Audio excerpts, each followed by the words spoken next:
I gotta say, it was an honor and a privilege to drive Garbage Force One. President Trump is just a normal, everyday guy. He hopped in, no problem. He looked at me, he said, give me one of these right here, and we don't have one of these, we have one of those. So I honked a couple times and he laughed.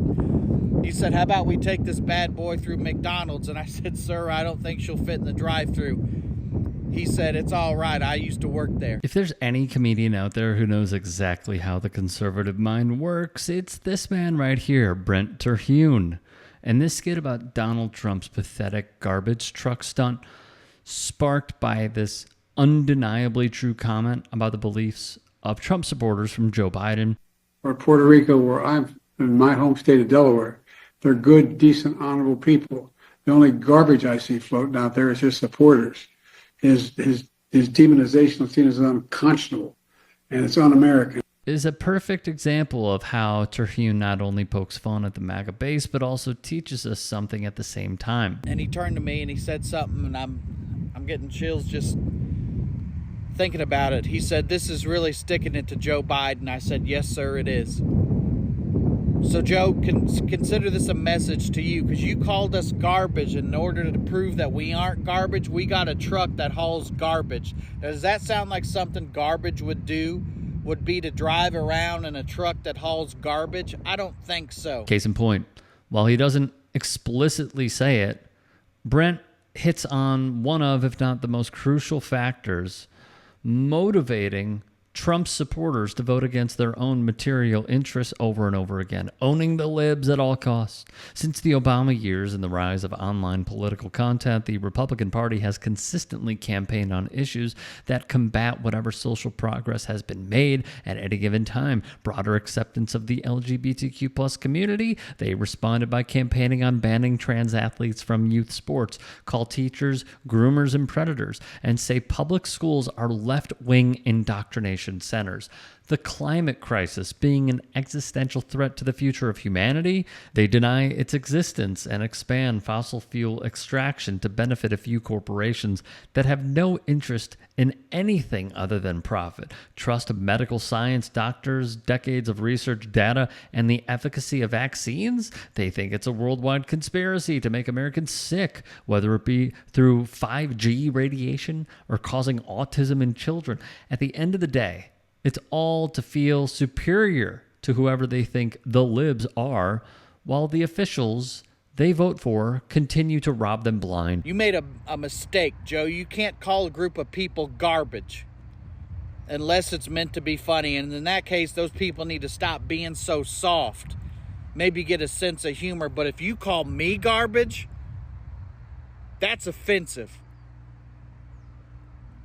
And you should consider what it's like for people's feelings to hear that. And if being a patriot is what they're calling garbage these days, then yeah, I am garbage. Because I'm going to show up to the polls wearing a garbage bag to show you what us white trash can do. And they're going to rename Election Day Garbage Day. Because we're going to be taking out the trash, which is you. Even though I'll be the one wearing the garbage bag. And you can't forget about the victim complex that defines all right-wing politics. Society can and should change with time, but conservatives are stuck yearning for a caricature of the past that didn't exist in reality. Or, to be as charitable as possible, a past that didn't afford the same basic humanity to certain groups of people. And when you're a part of the group that holds the power and reinforces that power structure, any form of equality or equity for others feels like oppression, which is why conservatives are always looking for any chance to claim victimhood. What do you think, Kay?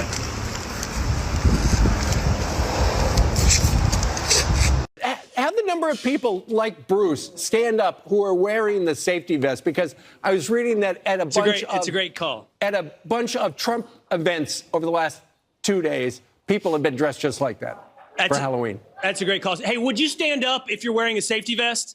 If you're wearing a safety vest this morning, I said, there you go. Pushing the green, what we call a Herbie Kirby, the green garbage can, and a Trump hat. And now we need to add a name tag that says, hello, my name is garbage. And by the way, they were chanting, "We are trash." That's the first time in America I've never heard that chant has ever. That will not be replicated at any other point. They seriously have no shame. You know what's so funny about that comment? I was appalled, highly insulted. But every year for Halloween, when I lived over in Bel Air, a few miles away from Clearwater Beach, we would open the gates to our house. Everybody from the neighborhood would come to our Halloween party. The garbage men would come. Then the kids would leave. I'd hang out with the garbage men until like 2, 3 in the morning, because I finally got to talk to them. They'd just always do a drive-by, And we'd sit there and drink beer. I just wish it would have been Hulk Hogan's Real American Beer back then. But those comments were appalling. I hated to hear that. Hulk Hogan getting offended by Biden's comments has to be one of the most ironic and tone-deaf things you'll ever hear and see. I mean, I am a racist to a point. But then when it comes to nice people and whatever, then says, I mean, I'd rather, if she was going to some, I'd rather have her marry an 8-foot tall worth $100 million, like a basketball player. Guess we're all a little racist. It was unacceptable for me to have used that offensive language. There is no excuse for it, and I apologize for having done it.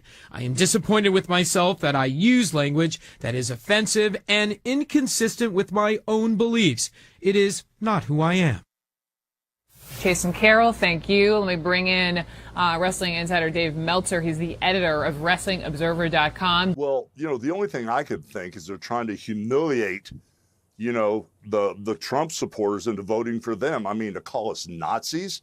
I was in Madison Square Garden. I looked all around. I'm used to the building. There was no stinking Nazis in there. There's no domestic terrorists. They call us deplorables, but to call us garbage, they're calling the American people that support Trump garbage. It's just ridiculous. What would happen if they got in power? What would they do to us? What would they do to us, the real Americans that want to make America great again? If that's what they think of us, can you imagine what they would do to us now? Well, if Trump just line us all up. I know. Well, not if you're there. I think you'll protect the country. Knowing that both parties share the same exact foreign policy and immigration platforms and are beholden to the same corporate and billionaire interests, almost, sans Elon and David Sachs and a few others, it is laughable to suggest that the Dems would ever persecute Trump voters. Kamala Harris has spent months appealing to moderate Republicans and never Trumpers, and has even hinted at adding a Republican to her cabinet if she's elected. I mean, come on. But all that runs counter to the victimhood these people desperately want to feel. If you can and are willing, please become a paid member here at TYT Sports. And or go to tyt.com/join. In addition, you can follow me on Twitter, Instagram, and TikTok. Appreciate it. Have a great day.